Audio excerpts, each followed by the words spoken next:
Esto es Agro y Mercados, el podcast semanal de la corredora Graci. Desde el Departamento de Análisis, Ariel Tejera y Juan Manuel Huerti te invitan a pensar los mercados y evaluar estrategias junto a los principales referentes del rubro. Muy buenos días, nos volvemos a encontrar en un nuevo episodio de Agro y Mercados, episodio número 13 de la segunda temporada. Como siempre, quien te habla Ariel Tejera y me acompaña Juan Manuel Huerti después de tanto tiempo de nuevo acá juntos. Juan, ¿cómo estás? Así es, Ariel, ¿cómo andás? Buen día para todos. Bueno, nos volvemos a encontrar. Después de unas cuantas semanas de vacaciones, licencias y demás desencuentros, bueno, otra vez compartiendo este espacio para charlar un poquito lo que estuvo pasando en la semana, ¿no? En el agro y en los mercados financieros. Tal cual, Juan. La verdad que bueno, una semana bastante intensa, sobre todo, ¿no? En materia de mercados financieros, muchas buenas noticias. Y bueno, la verdad es que para el día de hoy tenemos un programón con mucho para analizar. Una semana, como decimos, no muy movida en mercados financieros. Algunas noticias también relevantes del agro, de las cuales vamos a estar hablando. Seguimiento de la campaña local, precios internacionales. Y bueno, y tenemos una parada especial en lo que es girasol, que bueno, no solemos detenernos demasiado en ese cultivo.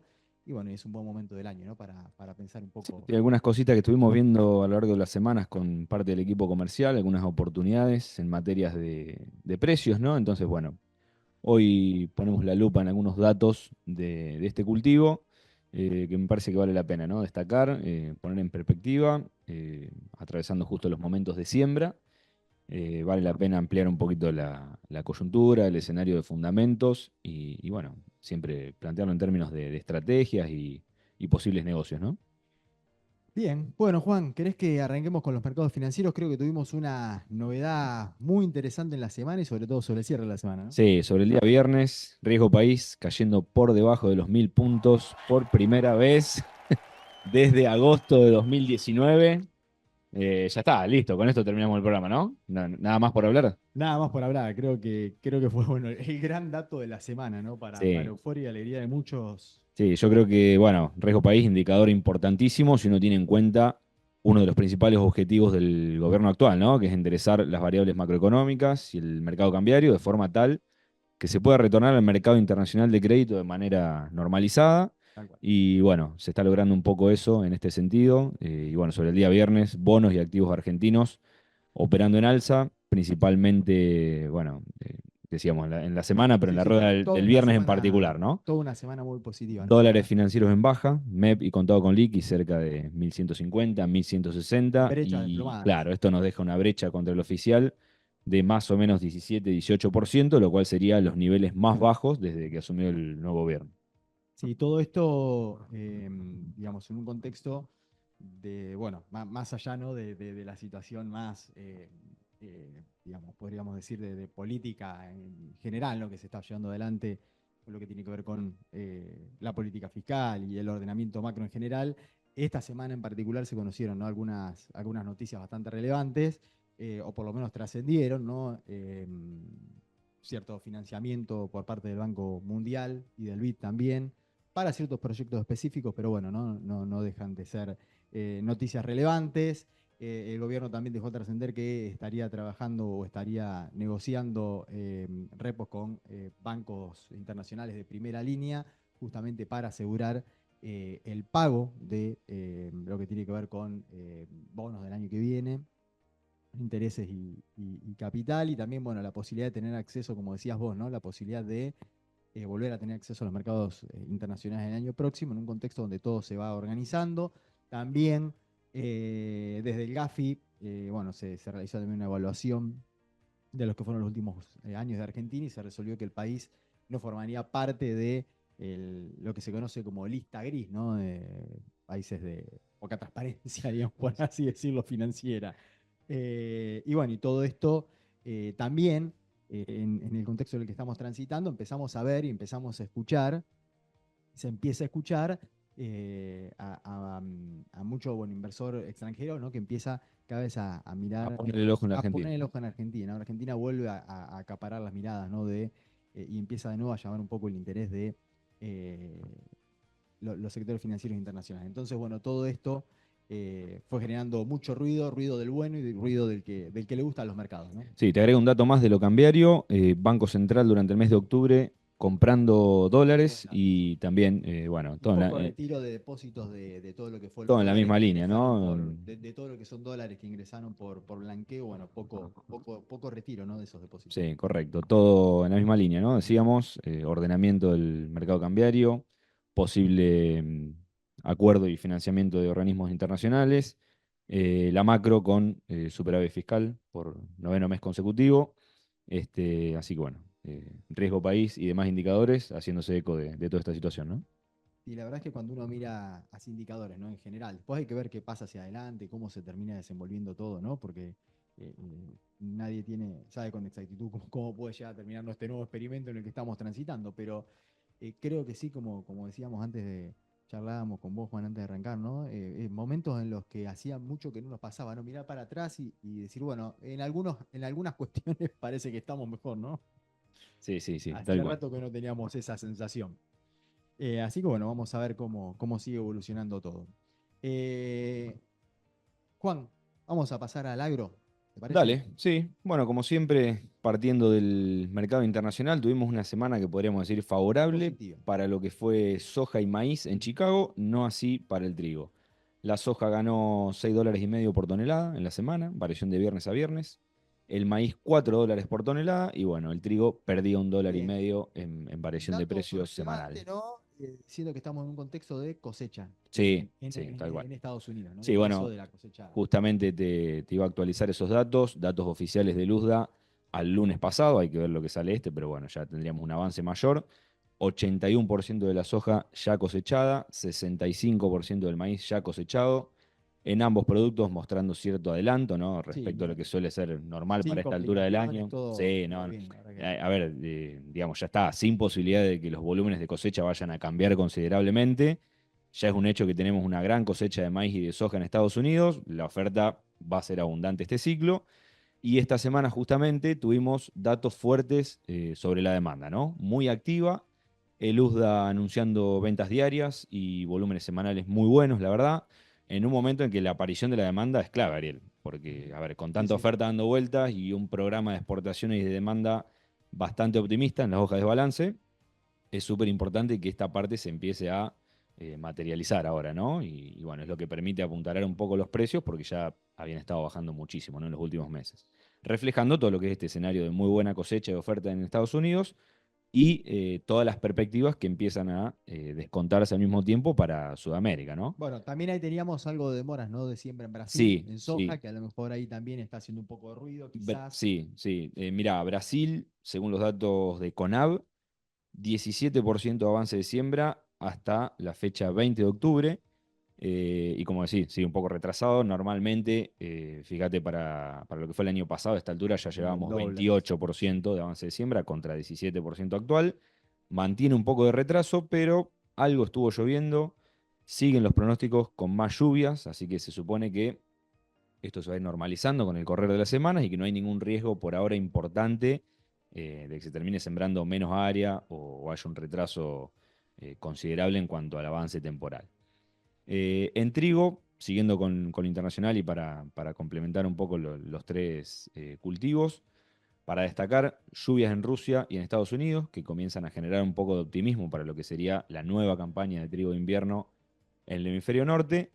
Las lluvias que tuvimos en Argentina también hicieron un poco su efecto y empezaron a consolidar un panorama de cosecha entre aceptable y buena, digamos, para nuestro país, salvo en las regiones del norte que ya hemos mencionado, tuvimos algo de pérdida de rindes potenciales porque las lluvias lamentablemente no llegaron a tiempo. Y bueno, por otra parte, un mercado internacional de trigo que sigue atento a lo que podría ser una especie de intervención del mercado exportador de Rusia, con posibles controles de precios, poca claridad de cómo se estaría instrumentando esto y cuál podría ser el impacto para el resto de los orígenes, ¿no? Bien, Juan. Agro local, Agrolocal, bueno, mira, comenzando por lo que es mucha lluvia. sí, sí, La verdad es que, bueno, un cambio, sí, ¿no? la verdad que en estas Bastante últimas 2 semanas, drástico, ¿no? sí, Esta en lo que era el que, escenario climático que veníamos transitando, para bien. Quizás en sí, algunas zonas sí, sin hubiese duda, sido mejor que esto llegara un poquito antes, pero bueno, en sí. términos generales, Sí, la verdad que estas últimas 2 semanas, muy buenos caudales de lluvias acumuladas. Entre lo que fue el martes y jueves, particularmente esta semana, toda la franja central del país, y sobre todo en zona núcleo, sudeste de Córdoba, norte de Buenos Aires y Entre Ríos también, acumulándose, bueno, más de 60, 70, 80 milímetros. Y bueno, en la medida que nos alejamos de esas zonas, un poco menos, ¿no? 20, 30, 40, pero la mayor parte del país, salvo el NOA, recibiendo importantes lluvias y bueno, esto beneficiando todo lo que es el escenario productivo. Arrancando por maíz, tenemos 29% del maíz ya sembrado, lo que es campaña 24-25, en línea a lo que sería un progreso normal para esta altura del año. Entendemos que ya estaríamos finalizando lo que es la ventana temporal para siembras tempranas. Veía un poco los números, serían, por lo menos en base a los datos de la Bolsa de Cereales de Buenos Aires, 1.800.000 hectáreas de maíz temprano o de primera, digamos, sembrado hasta ahora. Si partimos de la base que la intención de siembra es 6,3 millones de hectáreas, esto por diferencia nos estaría dando más o menos 4,5 millones de hectáreas de maíz de segunda o tardía. Y acá esto daría una reducción de área de 25% en lo que es maíz de segunda contra el año pasado. Hay que ver si esto va a ser finalmente así, porque cuando uno habla con productores del centro norte de Córdoba, Santiago del Estero, centro norte de Santa Fe, bueno, todos dicen que la caída del área sería mucho mayor en realidad. Así que habrá que esperar a que esto termine, ya por últimos días de diciembre, principios de enero, y ver finalmente qué superficie se sembró. Y ahí empezar a jugar un poco con posibles estimaciones de producción, ¿no? En principio, con estos números de intención de siembra de primera y de segunda, yo diría que podríamos pensar en un volumen de 42, 45 millones de toneladas de maíz muy en un ajustado, escenario claro. optimista, ¿no? ¿Sí? Bueno, de soja todavía no tenemos avance de siembra, pero bueno, se supone que vamos hacia un incremento de área esta campaña, pensando en todo lo que podría ser reducción de maíz de primera, que bueno, vaya, perdón, maíz de segunda, que vaya mayormente a soja y en menor medida, bueno, a girasol y sorgo. Y bueno, si el clima acompaña, deberíamos tener una gran cosecha de soja con vistas a superar quizá las 50 millones de toneladas, ¿no? Pasando a lo que es trigo, bueno, las últimas lluvias, la verdad que ayudaron mucho, mejoraron bastante las condiciones de los cultivos.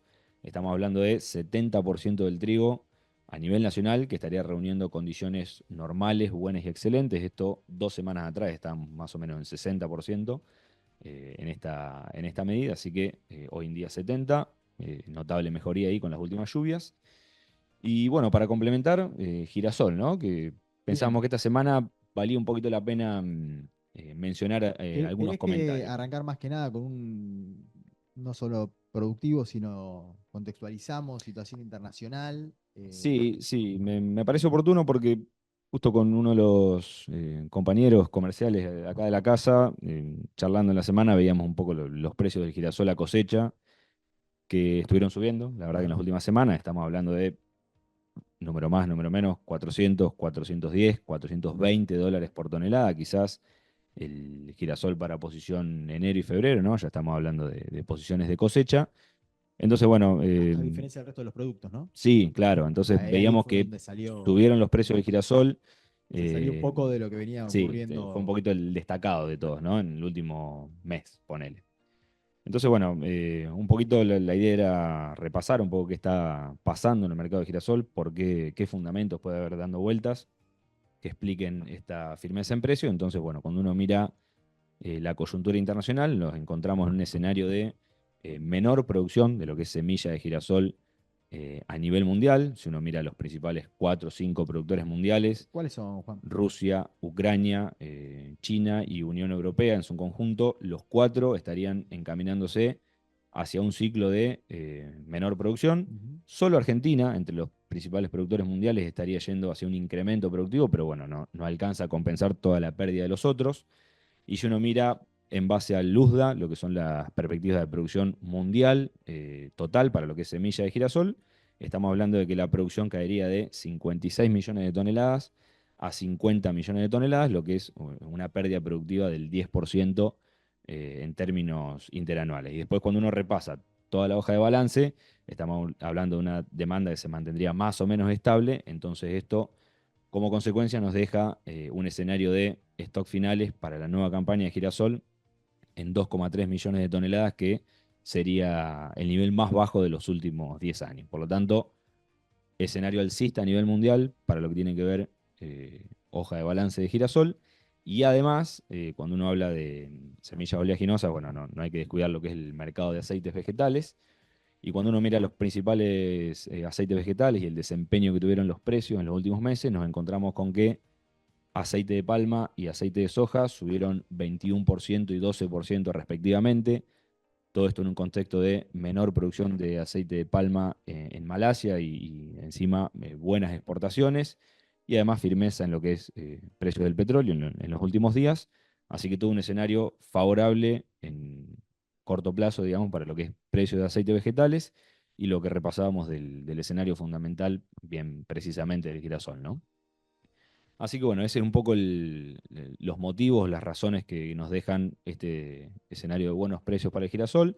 En un momento en que estamos en pleno avance de la siembra, tenemos más o menos 40% de avance de la siembra a nivel nacional, prácticamente ya finalizada la siembra en lo que es zona NEA, y bueno, todavía faltaría incorporar bastante área en lo que es zona núcleo Una y campaña de aumento de centro-sur de Buenos Aires. Así que con estos precios no habría que descartar que, teniendo en cuenta que cuando uno calcula los márgenes al productor con estos precios del girasol, da un valor destacado, atractivo, positivo, y estamos en plena siembra, así que no habría que descartar que se termine sembrando un poquitito más, a lo mejor alguno termina recibiendo algún incentivo, encontrando algún incentivo, digamos, a terminar decidiéndose por sembrar girasol, y si no, bueno, estamos hablando de una campaña que pinta para casi 2 millones de hectáreas de siembra de girasol, con una estimación de producción que apuntaría a alcanzar las 4 millones de toneladas, ¿sí? Eso es lo que tiene que ver con materia productiva. Después, pensando en esto, en la suba de precios del mercado y el enfoque este de pensar, bueno, de todos los productos, el girasol subió mucho y los otros no tuvieron la misma suerte. Cuando uno hace esta comparación de precios relativos, girasol contra soja, y tomando esto que decíamos de los precios a cosecha, ¿no? Si uno piensa en un girasol de 410 dólares contra una soja mayo en torno a 290, 295 dólares por tonelada, te termina dando una relación de 1,3, ¿no? Una tonelada de girasol igual a 1,3 toneladas de soja, lo cual es una relación atípicamente alta o favorable al girasol, ¿no? Cuando uno hace estas cuentas así a valores disponibles, ¿no? Si uno toma las pizarras de los últimos 5 años, esta relación te termina dando un promedio de alrededor de 1, ¿no? 1,07. Momentos de 0,95, de 1, 1,10. Teniendo en cuenta esta relación de precio de cosecha, estamos hablando de 1,3, por lo tanto, una valorización bastante destacable para lo que es el girasol. Dato relevante para los que todavía no terminaron de tomar decisiones, ver cómo está el mercado, ver lo que está pasando, bueno, y para los que sí, también ir viendo que esto puede llegar a permitir armar algunas estrategias o algunas condiciones particulares en un contexto donde, bueno, como decimos, ¿no? El girasol mostró cierta firmeza relativa, ¿no? Sí, y siempre En relación al resto de los productos. el ejercicio de aprovechar los momentos de precio y de revalorizaciones relativas, ¿no? Bueno, Juan, impecable. Muy buen repaso por un producto que a veces lo tenemos un poco olvidado, ¿no? Nos quedamos con los siempre tres tradicionales y nos bueno, cada tanto focalizamos está en bueno los salir tres, un poquito a... tal cual, un poco a meterle foco. Así que bueno, la verdad es que fue un repaso bastante interesante por el girasol, por lo que fue pasando en toda la semana. Esperemos que la semana que viene siga como esta, con buenas noticias y con euforia, ¿no? En los mercados financieros y bueno, y también con algo de firmeza, por lo menos en los mercados de granos, Así es. soja, maíz. Hay semanas que, bueno, toca comentar las feas, las pálidas, así que esta, bueno, Estuvo lloviendo, la verdad que sí, subieron un poquito los precios afuera de la soja y del maíz, lluvias, así que bueno. cae al Bien. viejo país, una linda semana. Bueno, cerramos un nuevo episodio de Agrimercados. Así es, nos volvemos a encontrar el próximo sábado. Saludos Saludos. a todos, gracias por escucharnos. Esto fue Agro y Mercados, del podcast semanal de la corredora Graci con Ariel Tejera y Juan Manuel Huberti.